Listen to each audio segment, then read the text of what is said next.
My name is Secan. I'm a songwriter, producer, ex-artist, manager, publisher, A&R, etc., and started as a recording artist. Had a Grammy-nominated and MTV Award record called Lucas with Lit Off, progressive hip-hop record through Atlantic in the States. And after that, I sort of progressed to writing and producing for people. Nothing but hip-hop in the States for 10 years, and after that, branched out to more crossover things, from the first Sugar Babe stuff when they first started till Kylie Minogue and Pussycat Dolls, I Hate This Part, Britney Spears, Christina Aguilera, CeeLo Green, Gym Class Heroes, on and on, a lot of stuff. I think what makes me excited about music is the unpredictable nature of what comes next. You know, the fact that you can never count a person out, being that we're here. You know, that the person who hands me a CD backstage could be the next super producer.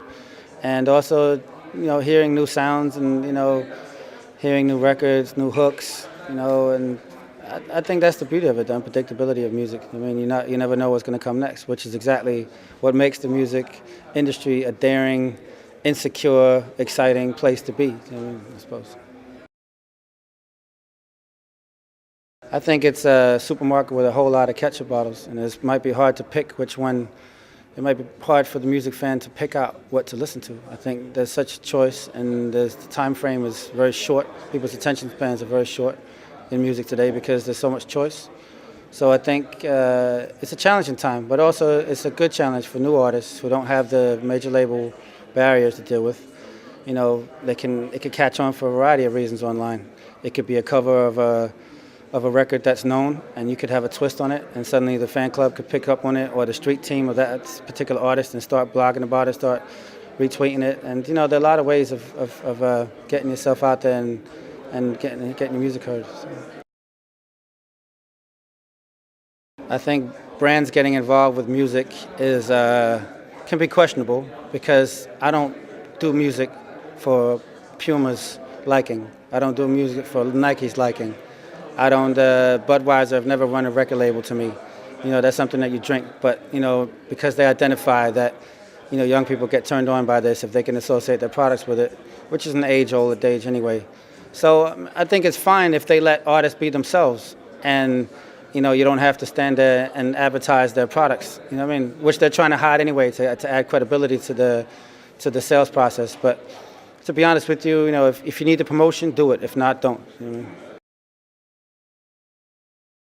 I think Reebok Classic series did a sort of homage to old school hip hop, where they had DJ Premier from Gang Starr producing, you know, where they had all the legends, Rakim, KRS-One, Gang Starr, and rappers in, which I thought was done in a tasteful way.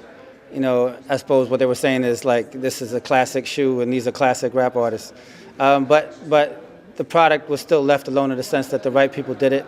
And it came across credible, as credible as a corporation diving into street music can be.